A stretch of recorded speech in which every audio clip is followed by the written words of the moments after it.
Om Jnana-timirandhasya Jnananjana Shalakaya Chakshur-militam yena tasmai Shri Gurave Namaha. Bhagavad Gita as it is, translation and commentary by His Divine Grace, A.C. Bhaktivedanta Swami Prabhupada, Chapter 13, Text 22. Request please to turn all cell phones off. Purushah prakriti stohi bhunkte prakriti jan gunan karanam guna sangosya sadasadyo nijanmasu. Translation: the living entity in material nature thus follows the ways of life, enjoying the three modes of nature. This is due to his association with that material nature. Thus he meets with good and evil amongst various species. Purport: this verse is very important for an understanding of how the living entities transmigrate from one body to another. It is explained in the second chapter that the living entity is transmigrating from one body to another just as one changes dress. Who knows that verse? No. Let's. Just as one changes dress. Yeah, they already said Vasam. Vasa here means? Vasa means? Residence. No, here it means dress. Vasangsi jirnani.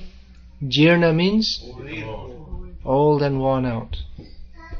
Vasangsi jirnani yatha vihaya navani grihnati naro aparani. Another. Tata shirirani vihaya jirna sangyati navani. What is the last line? Anyani sangyati navani. Yeah. Just as clothes are changed as they become old and worn out, so bodies are similarly changed. This change of dress is due to his attachment to material existence. As long as he is captivated by this false manifestation, he has to continue transmigrating from one body to another. Due to his desire to lord it over material nature, he is put into such undesirable circumstances. Under the influence of material desire, the entity is born sometimes as a demigod, sometimes as a man, sometimes as a beast, as a bird, as a worm, as an aquatic, as a saintly man, as a bug. This is going on. And in all cases, the living entity thinks himself to be the master of his circumstances, yet he is under the influence of material nature. How he is put into such different bodies is explained here. It is due to association with the different modes of nature. One has to rise, therefore, above the three material modes and become situated in the transcendental position that is called Krishna consciousness. Unless one is situated in Krishna consciousness, his material consciousness will oblige him to transfer from one body to another because he has material desires since time immemorial. But he has to change that conception. That change can be effected only by hearing from authoritative sources. The best example is here. Arjuna is hearing the science of God from Krishna. The living entity, if he submits to this hearing process, will lose his long-cherished desire to dominate material nature, and gradually and proportionately, as he reduces his long desire to dominate, he comes to enjoy spiritual happiness. In a Vedic mantra, it is said that as he becomes learned in association with the Supreme Personality of Godhead, he proportionately relishes his eternal blissful life. Purusha prakritis tohi bhunkte prakriti jan gunan karanang guna sangosya sadasad yoni janmasu. The living entity in material nature thus follows the ways of life, enjoying the three modes of nature. This is due to his association with that material nature. Thus he meets with good and evil amongst various species. This verse is very important for an understanding of how the living entities transmigrate from one body to another. What causes the transmigration? Well, there are various factors, various interrelated factors which are mentioned here. Purusha prakritis tohi, the living entity who considers himself Purusha, the enjoyer, who is actually meant to serve Krishna, and due to his misconception of being the enjoyer, is situated in the external energy of Krishna. So that's the first mistake. Krishna bhuli se jivanadi bahimuk ataiv maya tare deya samsara duk. Forgetting Krishna, the jiva who is meant to be, whose nature is to be blissful in the association of Krishna, has been indifferent toward Krishna or inimical toward Krishna since time immemorial. Resultantly, Maya, the external energy of Krishna, awards that rebellious jiva the various miseries of material life. But bhunkte, he considers himself an enjoyer. He thinks, I am enjoying. He thinks the material nature which is meant for punishing him, is so foolish that he takes it as place for my enjoyment. So he enjoys various situations, prakritijan, produced of this material nature. The material nature has various permutations and combinations which foolish people, which means everyone in this material world, considers enjoyable. These are all produced of the guna, three modes of material nature. According to one's outlook, one will consider various situations enjoyable or otherwise. Outlook means Shraddha mayo yang purusha yo yat shraddha sa eva saha. Everyone is made here, Shraddha, everyone is made up of a certain kind of faith. Faith means a certain kind of outlook. And one is understood according to the kind of outlook he has. There are three basic kinds of outlook. That means the kind of austerities one accepts, the kind of determination one does, the attitude with which one performs sacrifice and gives charity. These are classified differently according to the person who is predominantly in Sattvagun, the mode of goodness, in Rajagun, the mode of passion, and Tamagun, the mode of darkness or ignorance.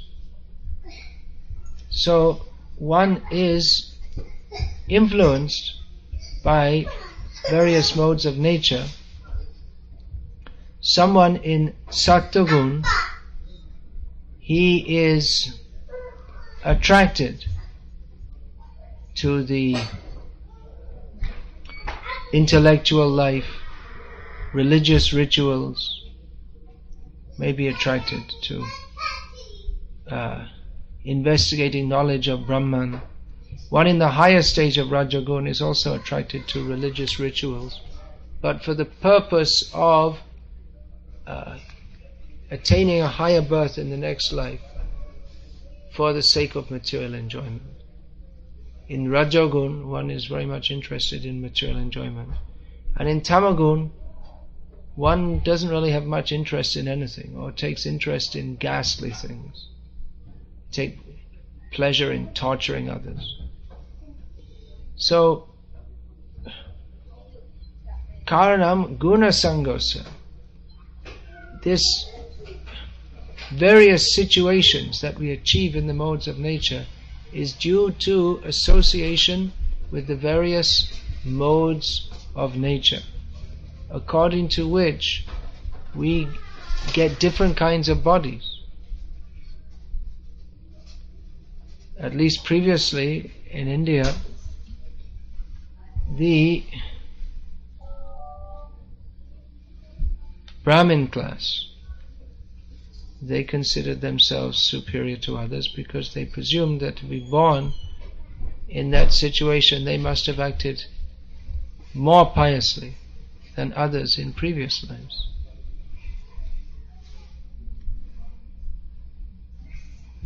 Which could be taken as generally true, but material nature works in such a way that one may attain a pious position according to some pious activities, become proud of that, and due pride leads to fall down. There are many examples in Shastra. Indra, that position is attained by much piety. Due to pride, he insulted the Brahmanas and had to fall down. Then Nahush was made the replacement Indra, another pious king, and he also did the same thing. He insulted the Brahmanas and again fell down. So this is the way the entanglement in this material world takes place. Guna Sangha, due to association with the modes of material nature. We find this term Sangha, it occurs often in Bhagavad Gita. Here, due to association with the material modes of nature, Sadasadyoni Janmasu, one takes birth in, here Sat and Asat. According to context, these words may be understood differently. Here it means in better or worse births.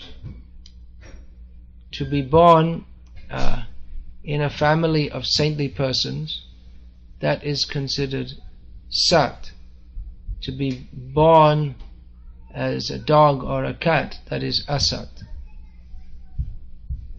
So how is it that one person, they take their next birth, they're going to take birth in a very pious family, and someone else is going to take birth literally as the son of a pig? That's an insult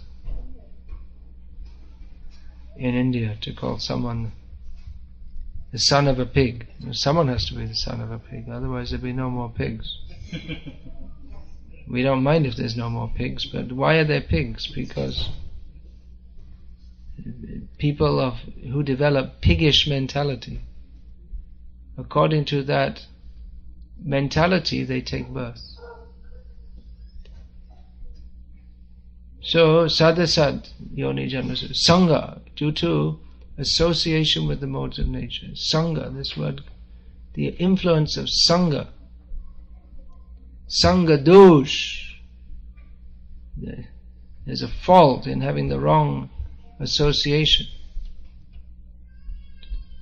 Jita Sangha dosha, that is mentioned in the 15th chapter of Bhagavad Gita. One has to conquer one has to be victorious over the fault of bad association. We say Sangha dosha. Someone may fall from a pious position due to influence of Sangha, Sangha dosh. There's a fault in having the wrong association. Jita sangha dosha, that is mentioned in the 15th chapter of Bhagavad Gita. One has to conquer over one has to be victorious over the fault of bad association. We say sangha dosha. Someone may fall from a pious position due to bad association. There are many examples. Ajamil, even unwillingly, he didn't plan to do so, but he saw an impious man, an impious woman engaged in lusty activities, so that seeing that sparked a deep-seated sinful desire in his heart which he wasn't even aware was there, which he couldn't have imagined. Prior to that, prior to this incident, if anyone, or prior to Ajamil's fall down, if anyone had said to Ajamil's relatives or friends or anyone who knew him, or to Ajamil himself, that soon he would be a sinful cheater and thief and sinful in all respects, no one could have imagined it. But it happened due to sangha dosh. That means he saw something bad and he didn't put it out of his mind. He kept it in his mind. In this way he associated with the lower modes of nature, of the sinful activities. He remained in the association of that sinful way of thinking which infected his consciousness so badly. There's a story is told of two monks, two sadhus, who they came to a river which was quite deep with a strong current, but nevertheless fordable. I don't think any of you know what fordable means. Ford, you've all heard the word Ford. Ford Car Company. Gerald Ford was expert. But Ford literally means a river, a place in a river that can be and regularly is crossed by walking through it. And to ford a river means to cross it by walking through it. You don't hear the word very often now because mostly rivers all have bridges. So they came to a river which the monks, they could walk through it. But there was a woman there who she didn't want to risk it. So she asked, "Could you help me over?" Then one monk put her on his shoulder and crossed the river and put her down, and they walked on. After some time the other monk said to him, "You took a lady on your shoulder."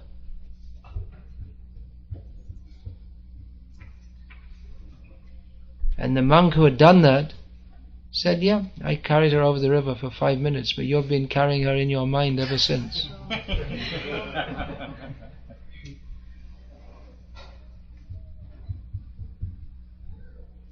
Sangha dosha. Sometimes it happens like that one is meditating on the faults of others, and that fault accrues to him. Srila Prabhupada told the story that there was one prostitute living in a house next to a Brahmana who was very strictly following religious principles. Generally we don't expect prostitute and Brahmana to live next door, but it happened like that. So this Brahmana was very accusatory of her, very condemning. So he had a practice, he would watch to see who's going in her house. He would throw a stone, so it became a big pile, and he would always condemn her. Meanwhile, she was thinking, I'm so fallen, so somehow I got in this position. I don't know how it happened, but I'm stuck here, and I wish I could be pious like that Brahmin. So when she died, she became pious, got born in a pious Brahmin family, and he became a condemned prostitute. Because that's what he was thinking of, and that's what she was thinking of. So this is how it works. Association. Association doesn't mean just one physical association. One who is very strong can physically associate or apparently be in the association of that which is degrading, but Padma Patramivam Bhasa, as Lord Krishna mentions in Bhagavad Gita, they may live in this world but not be affected by it, like the water, the lotus leaf grows in the water but is above the water, and if any water, just like rain, falls on that, it may stop for a second, but it doesn't merge into it, it falls down. Kamala Dala Jala Jibana Taramana. That example is given, that water on a lotus leaf doesn't stay very long. So life is like that. So if one is very strong, then he's not affected. But the generally what happens, again the word Sangha is used in the second chapter of Bhagavad Gita, so many places. Sangat sanjayate kamaha. By association, one's desires arise. So it may be that one is very strong and is not affected even by the lower modes of nature. Just like Srila Prabhupada, he went to America, but he said, I'm not in America. Once he said, I'm in Vrindavan. He brought Vrindavan to America. Nowadays it seems they're bringing America to Vrindavan. It's going the other way. Instead of bringing this pure Vedic culture should be brought to the Western countries, but it seems sometimes that the Western culture, or the materialistic culture, we're not anti-Western, we don't hate Western people, but the materialistic culture is becoming prominent even in the holy places of India. And so association is so important. One should know what association means. One should understand all these points. The effect of it is so powerful. So many times I've mentioned that this TV, what bad association we get from that. It seems convenient, but by watching that, one is subjecting oneself to the lower modes of nature. And we see how people become degraded by that. What is culture? Culture is a means of transmitting higher values. And we see how for generations in India those higher values are being transmitted. Nowadays, young people in India, they're going to pubs and having boyfriends, girlfriends, and they have associated with the worst aspects of the Western materialistic culture. They don't want to associate with the pure traditional culture, because due to association, due to hearing from and associating with degraded persons, they think it's prestigious to be degraded. They think if you have money, if you spend money on alcohol and have illicit sexual relationships, that's a sign of being very modern and very advanced. But it's foolishness. Neither they're happy at that time, and certainly they have to suffer. Just like Srila Prabhupada is mentioning here in the purport. You can get born as a beast, a bird, a worm, a bug. People don't take this seriously. People see a bug, they squash it. You may be a bug in your next life. People don't take it seriously. It's very serious. There is this severe possibility of becoming a bug or a worm, like this. So, coming to America. Why come to America? Well, money, basically. But with that comes all the bad qualities of this culture. Of course, like I was saying, in India now, that's also that's at the present time, these worst qualities are with those who have more money, because people don't know how to use money, and they use that for degradation. Otherwise, previously, artha, money, that was used for dharma. Dharma, artha, kama, moksha. Kama is there in a restricted manner, in a cultured manner, in a dharmic manner. All this was together. Artha is to be spent for dharma. Now it is spent for simply for kama in the worst sense, the lowest lusty, degraded activities. And as a result, they have the human birth, but due to misusing that, they have to become a bug, a worm, a dog, a pig. They have to suffer in the lower modes of nature.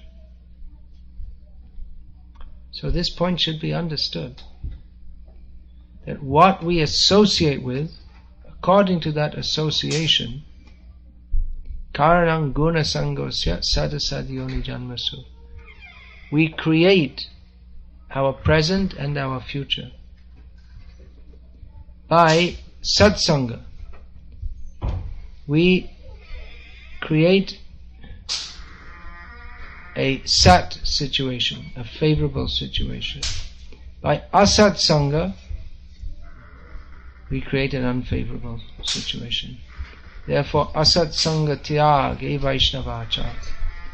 The first symptom of intelligence is to give up bad association.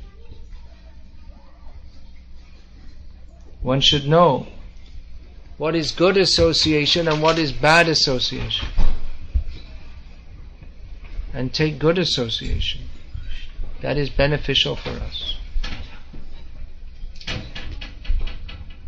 Sripad Ramanujacharya, he recommended that if you can't do anything else, if you are just so useless that you just can't do anything, you're fallen, you have no taste for spiritual activity, just go and sit with sadhus. Don't say anything, don't do anything, just go and sit among them. You'll be benefited. Don't disturb them, just go and sit. You'll be benefited just by being with them. We should associate with devotees. Tyaja durjana sangsargam bhaja sadhu samagamam. Give up bad association and worship the association of devotees. Take association of devotees. But that sangha, taking sat sangha, we can really take satsanga, we can actually take satsanga if we do so with the proper motive. Many people, they come to sadhus, but they don't really get benefit because they come with the wrong outlook. Just like if you come to a king, now there are no kings, people don't know what kings are, but this example is given. If you come to a king and if you associate with him properly, then you can expect a good result. The people come and praise him and he gives, all right, very good, and then you take some reward. Or they have some dispute and the king gives fair judgment. Or someone's being mistreated by others, the king, he arranges something. Not like nowadays you go to court, it drags on 10 years, 20 years, your whole life goes and all your earnings go in some court case. Immediately the king will give judgment. But the bug is also associating with the king. The bug is very close association, but is simply sucking the blood. Cannot take any benefit. So one may associate with sadhus, but if in a duplicitous way, if they come because they like to be photographed with the sadhu and then show, you see, I'm a big man, I was next to the big Maharaj, he knows me very well. People do that. You'll see so many people with photos of themselves with, you'll go in people's houses, there'll be a photo with Indira Gandhi or Rajiv Gandhi. Means somehow or other at some function they got to stand next to Rajiv Gandhi for 1 second and got photographed, and then its big picture is in their house. You see, I also knew Rajiv Gandhi. He's been photographed with thousands of people, never heard their name, doesn't give a damn who they are, and anyway he's gone. But yes, I also knew Rajiv Gandhi. So people like to show themselves as a Sanghi, I am an associate of such a big person, just to increase their own prestige. But one should know how to associate with sadhus to get actual benefit. That is by 3 methods: pranipat, pariprashna, and seva.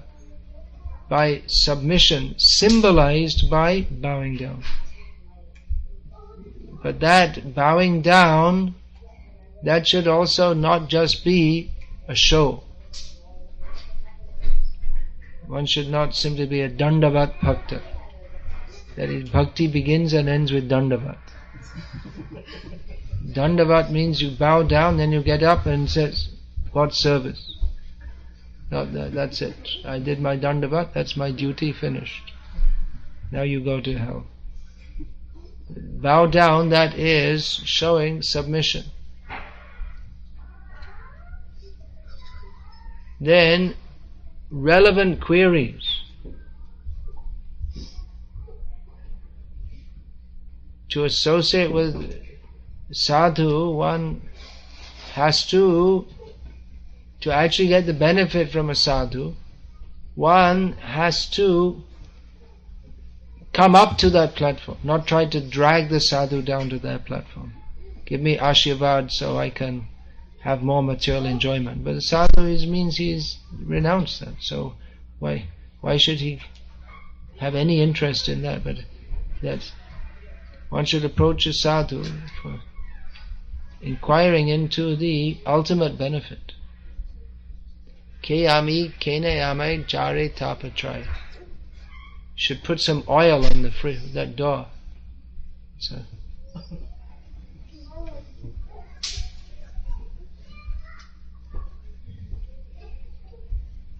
So what Sanatana Goswami, Srila Prabhupada quoted so many times. Keyami kenayame jare tapatrai.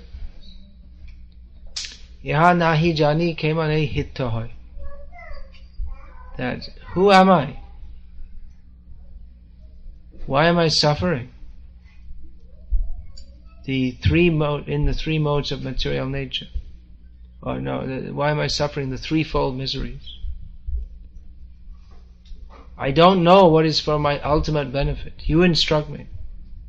So relevant queries and seva, one should perform service. In this way one can associate. Otherwise one may make a show of associating, but that won't be association. Just like there are some biographies or biographical accounts written of Srila Gaur Kishore Das Babaji Maharaj, in which it is stated that it gives the name of certain Prakrita Sahajiyas who are his associates, but he never associated with such people. He may have cheated them. Bhaktisiddhanta Saraswati Thakur said there were many people who thought that they were his associates, but he never associated with them. He never had anything to do with them. Bhaktivinoda Thakur, he said about Bhaktivinoda Thakur, Bhaktisiddhanta Saraswati Thakur said about Srila Bhaktivinoda Thakur, that there are many people who consider themselves to be his followers and have read his book, not only read all his books, but have learned them verbatim, word for word, but they don't understand a single word of it. They have no actual connection with Bhaktivinoda Thakur, because they never entered into the spirit that he had. They considered themselves as members of a religious sect called Vaishnavas, and Bhaktivinoda Thakur as a leader of that religious sect. They did not understand the position of a Vaishnava transcendental to the modes of nature. That a Vaishnava is not a worldly designation, but a Vaishnava, and especially Bhaktivinoda Thakur, his Vaishnavata, or his status of being a Vaishnava, was on the superlative level, as he himself communicated for those who have the adhika or the eligibility to understand.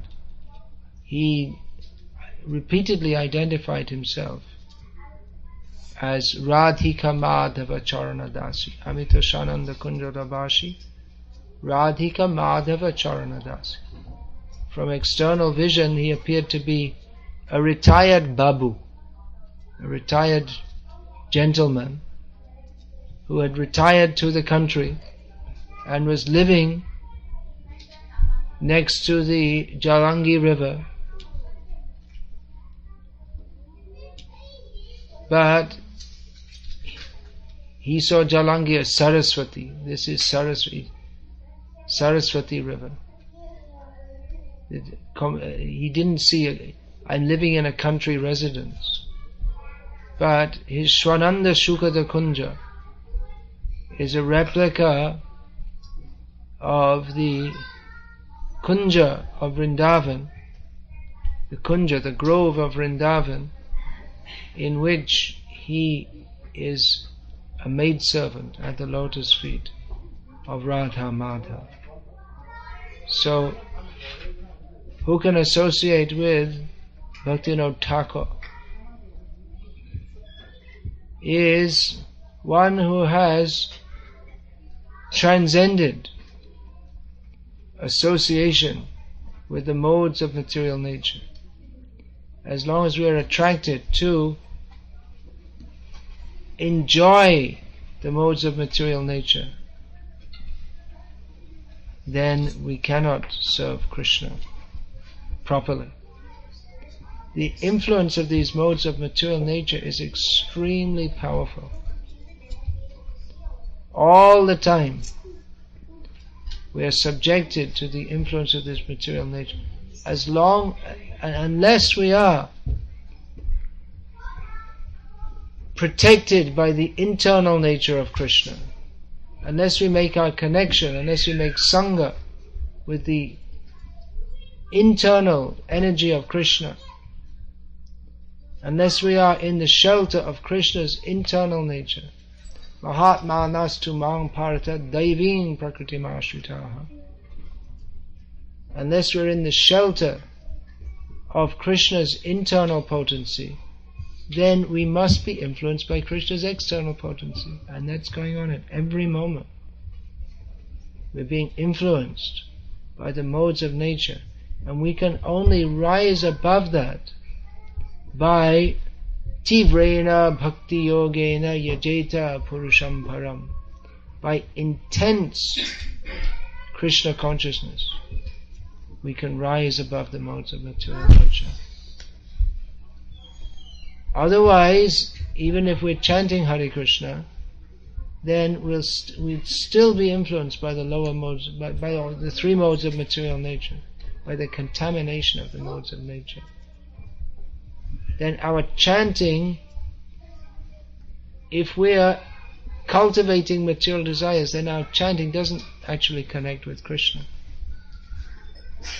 Benefit is there, no doubt. But the true benefit is if we can truly connect with Krishna, if we can truly call out to Krishna. Ai nanda tanuja kinkarang patitang maang vashamay bhavam buddhau kripaya tvapada pankajas titadhuli sadrisham vachante. If we genuinely desire to come out of this terrible ocean of material existence and be situated in the dust of Krishna's lotus feet, then we can be accepted in that position. But if we are cultivating desires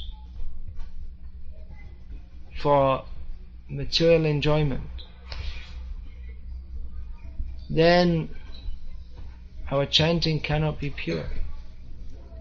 We are at every moment bombarded by the propaganda of this material world, by the modes of nature of this material world, the effect of the modes of nature. Propaganda, just like you're driving in your car, and we'll see hamburger, buy this beer, and so many advertisements are there. Now we may think, well, I'm not affected, I don't like beer, but some of the effect is there. And even just like we may drive in some residential area like this, there's no overt advertisement, but the effect of the modes of nature is there. We think it's normal, it's nice to have a nice house in a good neighborhood, and it's a nice sunny day, and in this way we identify with this material world. Everyone is thinking, it's nice, I'm well situated in this nice neighborhood. Everyone is thinking like that. Who lives in such a neighborhood, they are a respectable citizen. So we become, yes, I'm a respectable citizen. We identify our position within the material modes of nature. And we think, yeah, I have a good position in this material world. Anyone who thinks I have a good position in this material world is in a very bad position, because due to that misunderstanding, that association with the modes of nature, we have to take birth again. To consider any situation within this material world, even that of Brahma or Indra, to be desirable, is the cause of our repeated birth in this material world.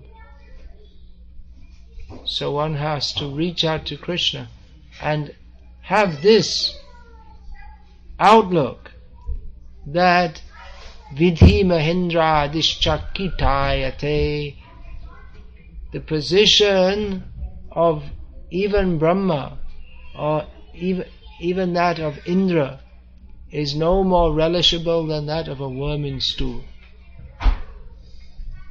If one can think like that, or how can one think like that? One can think like that who has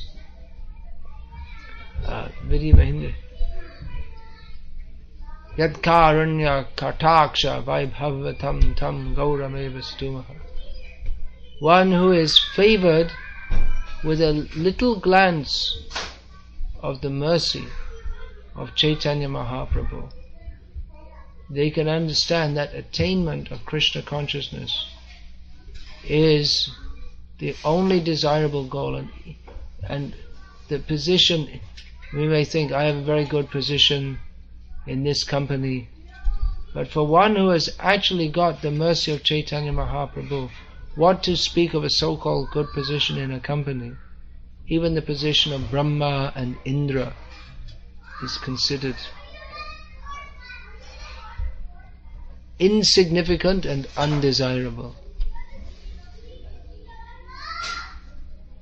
It is desirable to be engaged in the service of Krishna and the Vaishnavas without personal motive. That is desirable. That is a good position to be in. Any other position, if one identifies oneself in any other way but as the servant of Krishna and the Vaishnavas, then he's caught in the modes of material nature. This should be considered. Then what to do? Mangchayo vyabhicharena bhakti yogena sevate sagunan samatityayitan brahmabhuyaya kalpate. By avyabhicharani bhakti, by undivided devotional service to Krishna, then one transcends the influence of the modes of material nature and comes to the transcendent position. This should be considered very seriously. This can be considered seriously by persons who are not considering seriously how to get seriously entangled in the material world. Unfortunately, people are very serious about material life. If we could be as serious about Krishna consciousness as the Olympic athlete is serious about winning the gold medal, or the businessman is as serious about making money, then we could become devotees. Just see the Olympic athlete training, very disciplined in their eating and their sleeping, who they associate with, just fully focused. For several years, everything they do is focused on that one, maybe one race, 100 meters. They're just focused on that. That I have to run that faster than others.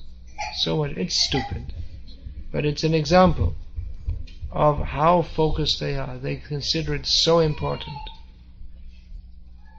Their whole life is based on that.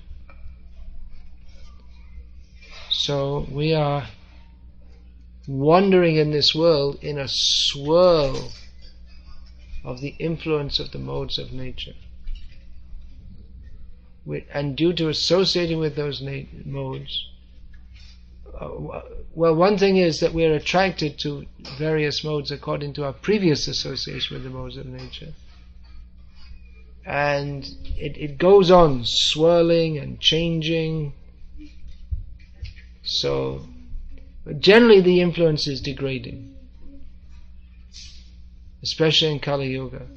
The tendency to go down is very strong. So, one who considers this, those who are patient enough to listen to this, most people are too much involved in the lower modes of nature even to listen. Even this, you see, even the so-called religious discussions, many times you won't find, you'll go to so many swamis, they won't discuss this necessary understanding, philosophical understanding. They'll tell some jokes, or they'll give you some tips on how to handle stress so that you can become more deeply entangled in the modes of material nature. People think a good speaker is one who can tell a few jokes and make you relax and make you feel good. But who is discussing this vital information? As Srila Prabhupada says, this verse is very important for an understanding of how the living entity transmigrates from one body to another. This is important. This should be understood. That we are going from body to body to body, and it is not good. It is not in our self-interest. It is not in our... We think, yes, I'll come to America and earn lots of money. That is in my self-interest. It is not in our self-interest. Our real self-interest is to get free from thinking that anything is our self-interest other than surrender to Krishna. Nate vidu swartagating hi Vishnu durashaye bahiratamanina tipishatan tramurudam nibadha. This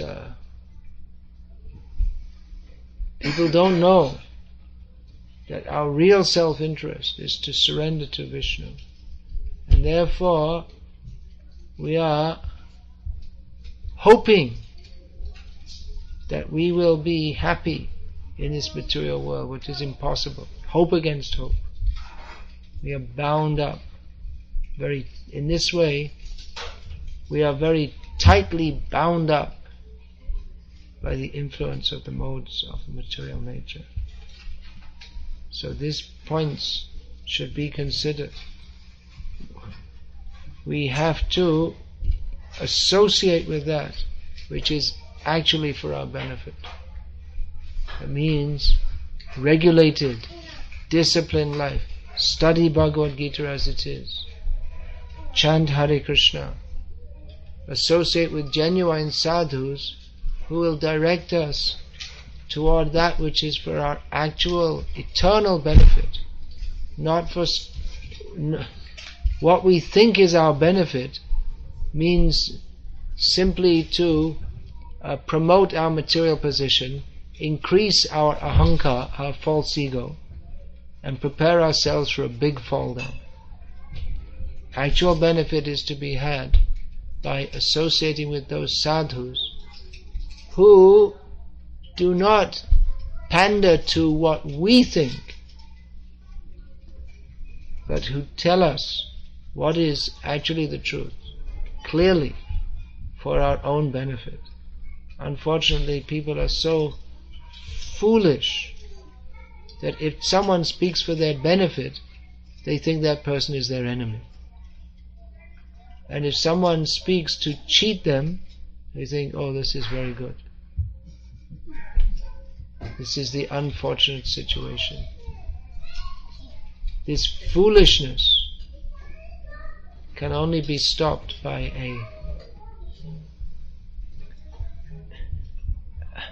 massive propaganda of actual truth. Actual truth is Krishna. We are all servants of Krishna. But people have no idea of this. Only by massive propaganda can people be benefited. This should be broadcast. People, they may not understand, they may not be interested, but it is the duty of the Vaishnavas to broadcast the actual information. Tamasima jyotir gamaya. Come out of the darkness. Come to the light. What is that light? Krishna surja shama maya hoyandaka. Jaha Krishna taha nahi maya radhika. Krishna, example is given like the sun. Krishna is brighter than millions of suns, but this example is given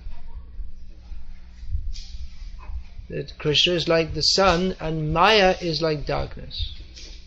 What is darkness? Darkness means absence of sunlight. Darkness is only definable in terms of lack of light. It is not a phenomenon in itself. So in the same way, what is this Maya? It is lack of Krishna consciousness. So where there is Krishna consciousness, there is no question of Maya. Therefore we have to associate with Krishna by hearing and chanting about Krishna in the association of pure devotees, under the guidance of pure devotees. Otherwise you'll find so many bogus people.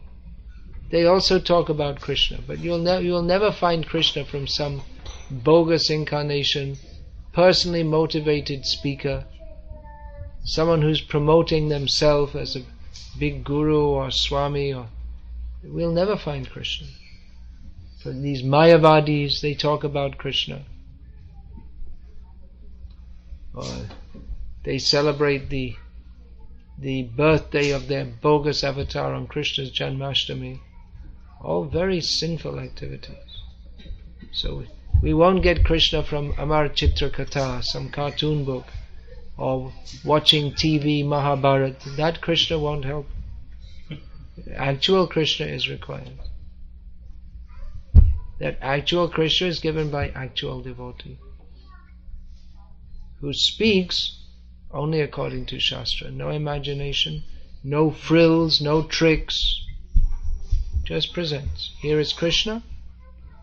Those who are fortunate, those who are intelligent, they will take. Others will have to continue associating with the modes of material nature and suffering, birth, death, old age and disease, again and again. Punarapi jananam, punarapi maranam, punarapi janani jattare shayanam. Again and again getting born, again and again dying, again and again lying in the womb of a mother, due to association with the modes of nature. So let us associate with Krishna. Yes, is there any question about this, please?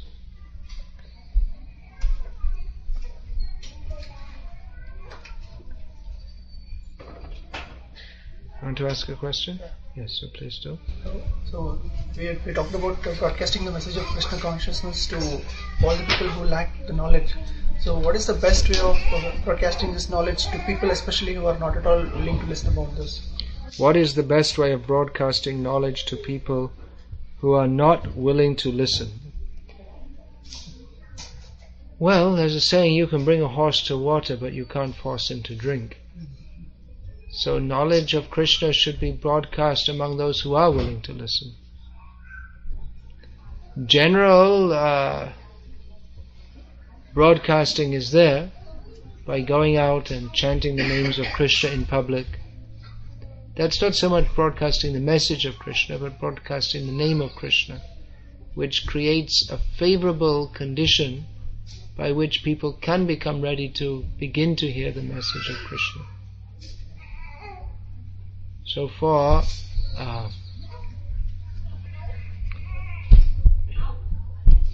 transmitting the message of Krishna to people who are totally unaware of this message, there are various methods. Srila Prabhupada especially stressed the distribution of his books. There are various methods, but giving this book distribution, that is,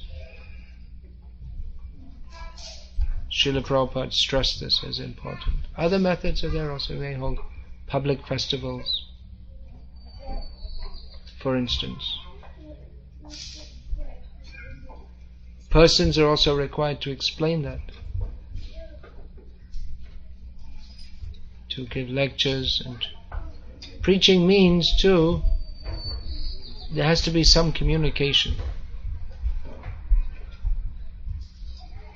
So not everyone is ready to hear the message of Krishna.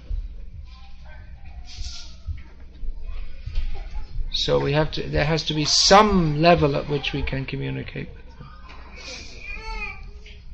At the same time, if we go down to their level, then we're not communicating, then they're communicating to us. So preaching means to make some kind of connection with people and lift them up. It may not be immediately to come up to the highest level. There may be ratcheting. You know what ratcheting means? It means to go little bit, little bit, little bit, little bit. So like that.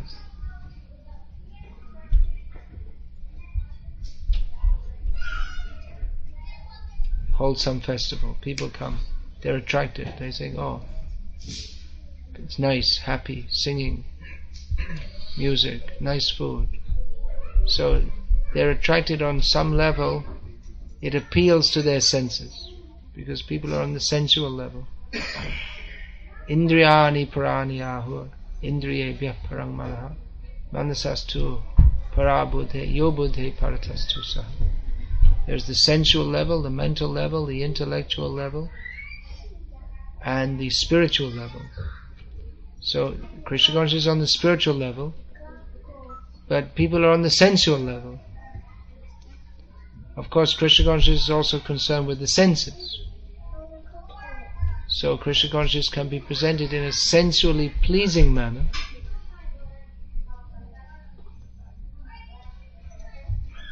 and often people, they come to some festival or some talk and they said, "Wow, I enjoyed that." Actually, it's not meant for your enjoyment, it's meant for your enlightenment. And for enlightenment, from enlightenment, actual enjoyment will come. The enjoyment of serving Krishna. But as a compliment, they say, "I enjoyed it," because they think that if I enjoy it, then that's a compliment to you, that you did something which I appreciate. I'm important, and I'm complimenting you because you did something which caused my enjoyment. They're taking the position.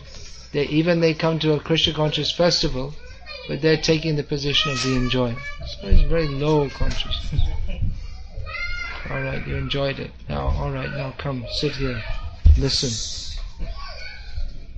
Give them some prasadam. That's also very important, giving Krishna prasadam. That will help to purify them.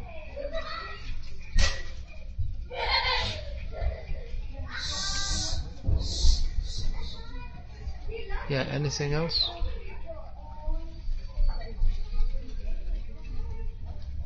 So often, in wife and husband, only one of them. Hare Krishna. Can you all hear there? No. You can't hear even there. So, But can you all hear what I've been saying? Yeah. Okay. You say and I'll repeat the question. like in many families, I see only either husband or wife or some of the family members are favorable for devotional service and some of them are not. Yeah, have you ever heard this question before? I know what's coming.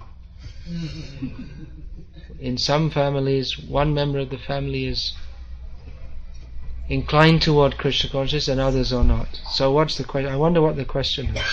How to, yeah. It's going to be different in each circumstance, depending on the mentality. There's no one formula.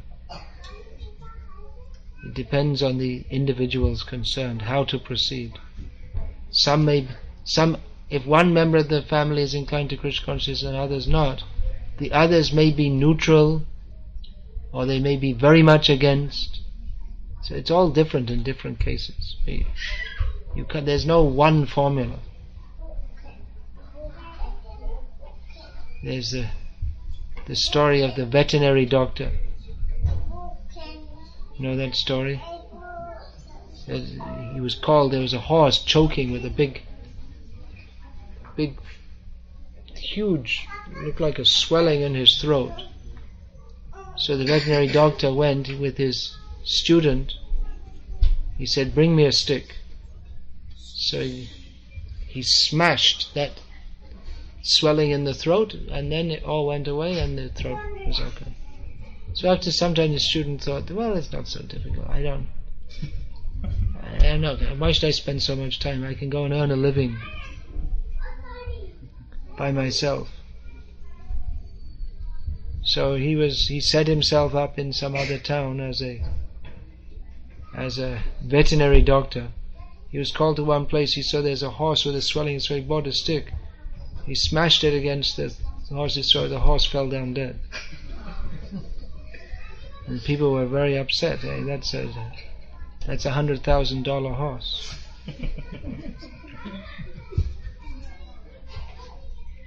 So he said, well, I saw my guru do that, and then he consulted his guru when there was a case against him.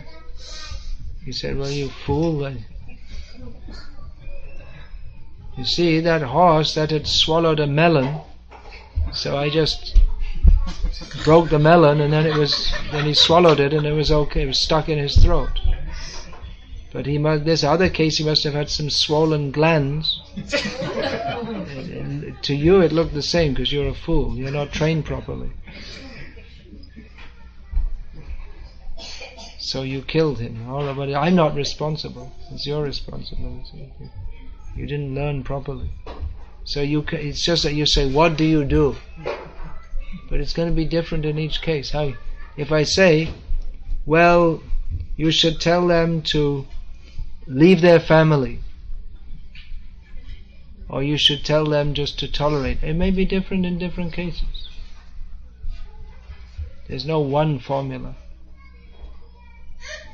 You don't know that yourself from your experience? To some extent. Alright, now you can consider it more. Family members, they may be inimical or they may be doubtful. They're different. They may have different attitudes. And they may come from different kind of backgrounds also. So for instance, if a young man wants to take up Krishna consciousness, his parents come from a pious Indian background, then you could send people of the same age or older than his parents who are devotees to speak to his parents who come from a similar background. There's a suggestion in that case. But again, you have to see the individuals concerned. There's no one single formula. Then, alright, so Hare Krishna.